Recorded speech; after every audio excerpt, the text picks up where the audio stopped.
I'll stick with the Blackberry because I was very familiar with its demise. I watched it die in the hands of professionals in my industry. And so I never had a Furby, I never went to the Star Wars themed hotel. Yeah, I don't think many people did.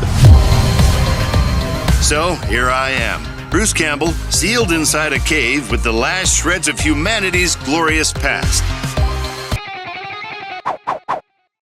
I am so excited for this because I am a massive Evil Dead fan, so this is an absolute dream come true. Good, you have good taste. Good taste. Well, and first of all, I love the movies that made us, so I was really excited hearing about this show, and then to hear that you were hosting, it just made me even more excited. And so how did you get involved with this project? I think they called my agent. Sometimes it's just that simple. And, when you hear who's involved, Ryan Reynolds, Maximum Effort, Brian Volkweiss, who is the director, and it's his company who put it all together. I thought it was a fun concept. And Ryan Reynolds is a guy who's a player. This is a guy on the move. He's got a gym, a soccer team, a mobile phone. So I guess it's time for a channel.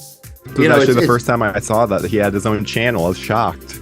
Don't be shocked. It's Ryan Reynolds. He's a very, I don't think he acts anymore. I think you're right on that. Do you prefer hosting duties like this because you are extremely good at it? Hosting is fun. Did a short stint on Ripley's Believe It or Not. So I've done the hosting thing. I got my Screen Actors Guild card in Detroit doing what they call infomercials for car dealers, for car salesmen and things that nobody would ever see. But it's all these things of explaining things to a camera and you're demonstrating stuff. And so it was all very familiar territory for me. It was like crawling back into the womb. Well, I remember that show you hosted on for Comic-Con, and it had similar vibes. Yeah, that's right. And I'm curious, with shows like this, as the host, are you given a detailed rundown of the product, or are you just reading the script and afterwards going, what on earth is this thing? Well, let's not get too detailed here. A Furby is a Furby. I don't really need to know how a Furby was made. We just need to know how a Furby failed, why it failed, right? So I don't have to know about any of these. But, obviously I'm very familiar with many of the products that did fail. Like a Blackberry, my agent is still crying that they took his beloved Blackberry away. And it wasn't a bad device, but it didn't change. People need their buttons to change, and they needed to do different things, and so the iPhone really just blew it away. Yeah, there's a great movie called Blackberry that goes into all of that, and I think it's incredible. Yeah, I don't need to know that much about Blackberry. So what is your favorite discontinued item or thing that you've covered so far on the show?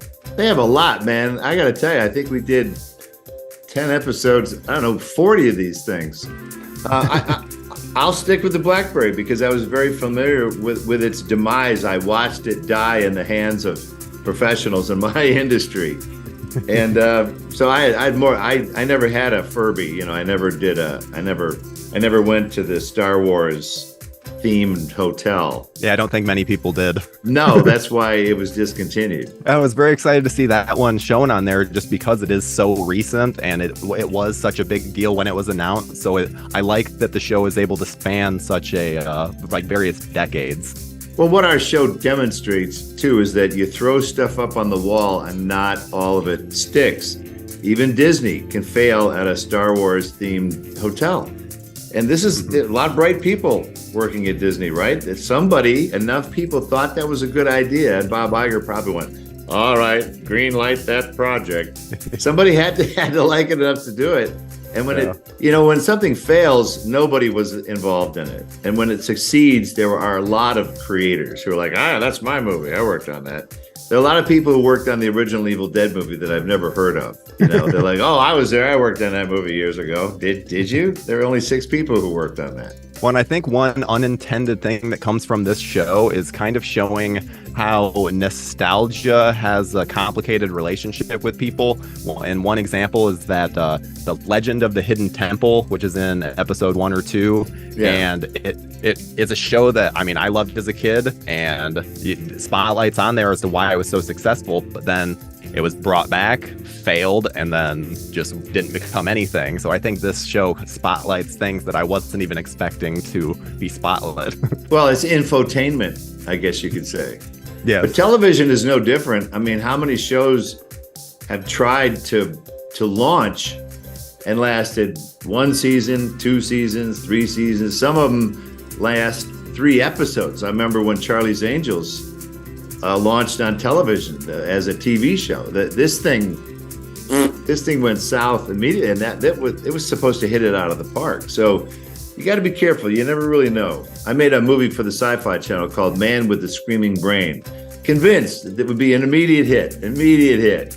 And that thing couldn't get arrested. Hilariously, I actually have a question about Man with the Screaming Brain. Great. Yeah, good. I'm sorry. Because I really enjoyed both My Name is Bruce and Man with the Screaming Brain. So have you had any thoughts of getting behind the camera again? Yeah, I'm making a movie next spring in my little town in Oregon. It's just a silly comedy. I can tell you whatever you want to hear. Yes, as much as you want to talk about it. Well, it's called Ernie and Emma. It's a really weird story with zero bloodshed.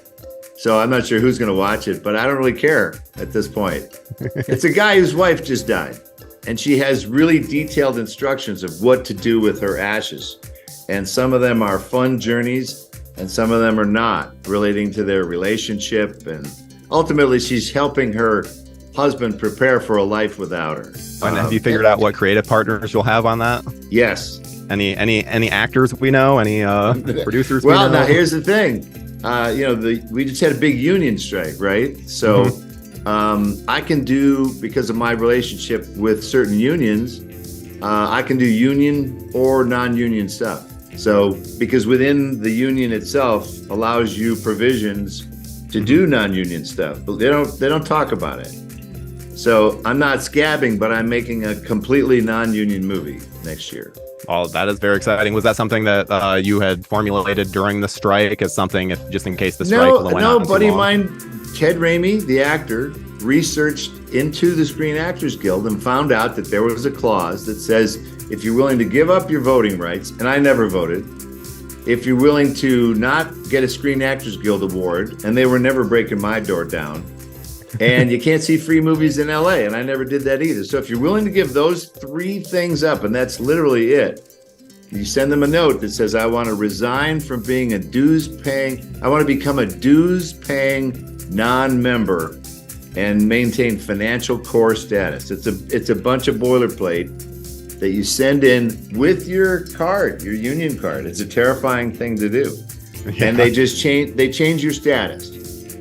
Because look, an actor in my little town of Medford, Oregon, where are they going to work? Not all. You can't always find a Screen Actors Guild job.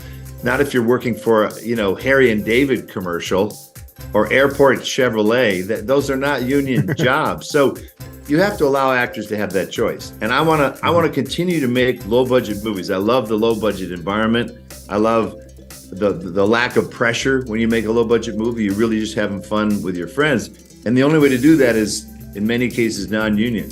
So I'm a member of 4 unions, so I'm not a non-union guy, but I like the ability to go back and forth. Yeah, I think that it allows a lot more creative freedom, and I think that the end product is so much more heartfelt. So you can do stories about a guy and his dead wife, and no one cares because you're not spending $200 million on it. Very, very true. Well, and thank you so much for joining me. I really hope that other people are able to watch Discontinued, because it's coming Thursday, November 30th, 8 p.m.